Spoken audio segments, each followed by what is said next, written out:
Hi everyone, my name's Beth and I'm a campaigner for Care2, which is a community of people. Lots of people set up petitions on our site and lots of organisations do that as well. I'm going to talk about the power of the petition, how petitions saved a domestic abuse helpline from closure and drove MPs into action against badger culling. And I'm going to go through a few examples and talk about why they worked. But firstly, why might we do a petition? Petitions can help you to achieve more than a single objective. There's kind of the obvious campaigning one, which is to pressure a target by showing public support for an issue. But as well as that, it can increase the chances of media coverage for that issue, which then has the effect of amplifying progress in all of the other objectives. For example, raising public awareness that there is an issue or about that issue, or also raising public awareness of what a potential solution for that issue might be. Increasing your brand awareness and also improving your brand identity so that people see you as a campaigning organisation that's trying to change things. It's an opportunity to engage new as well as existing supporters. And another reason that a lot of charities work with us is to do petitions to generate new warm contacts that they can then convert into donors.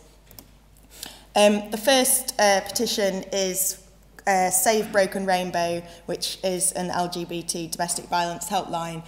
They'd been chasing the Home Office for confirmation of their funding for the next year for a number of weeks, and they just hadn't got written confirmation of it. And they were going to have a meeting where they were going to give redundancy letters to their staff, and it was imminent that they were going to have to close down. So they ran a petition with us, and we delivered the petition to the Home Office, and within 6 hours of delivering the petition, the Home Office confirmed in writing that they got the funding. So they really felt that that the petition had an impact, not necessarily in making sure they got the funding, but in speeding it up and making sure they got that confirmation in time. So we felt that was a success.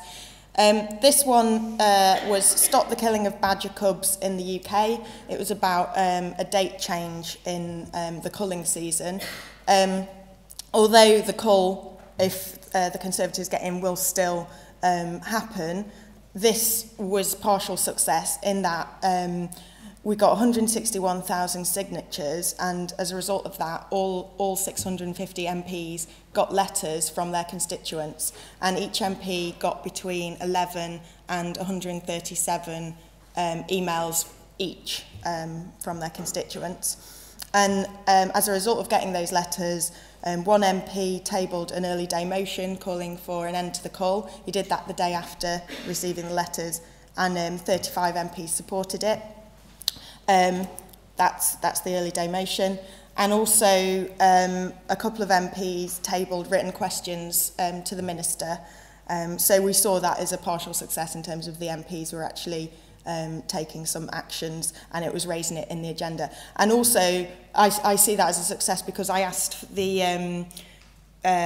everyone that had signed the petition to send me the MP responses, and a lot of the MPs were saying if they got in, then they would stop the cull. So it would, hopefully, that implies that it might have an impact on people's voting intention and potentially, you know, hope to get a party in that will stop the cull.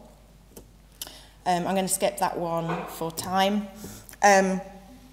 This one was a complex issue. It was about an amendment to the Serious Crime Bill that would have had negative implications on women's right to access abortion.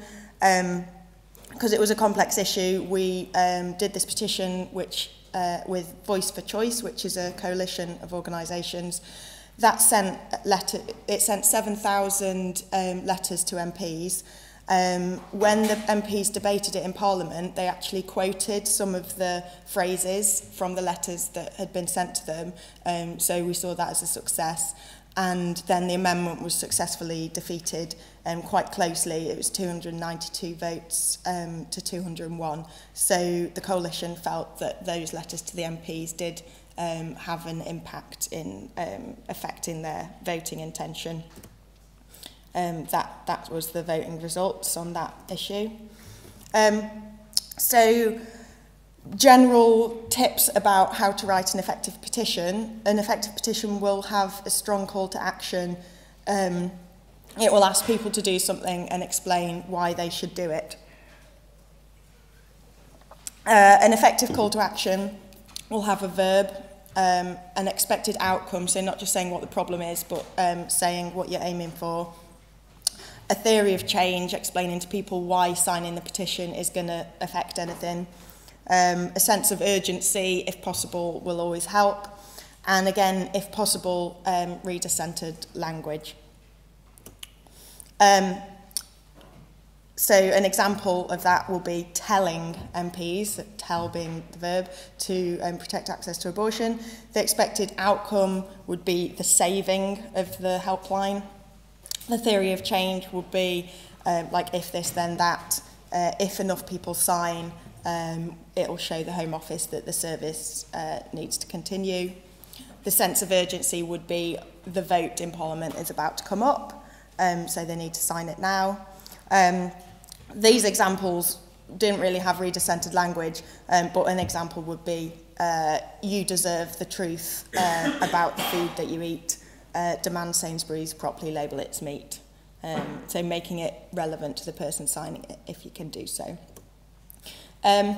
So that's all like creating the petition. Petition launch and promotion, there's loads of stuff you can do which I haven't got time to go through, so come and talk to me or Rhiannon at some point about all of the ways to launch and promote your petition, and also lots of different ways to deliver your petition, whether it's physical, a stunt, a private meeting, bombarding the target, or just sending them a single letter, depending on who they are and what their stance is. And then, again, I haven't got time to go through this, but how to support your people, your advocates, your activists into donors.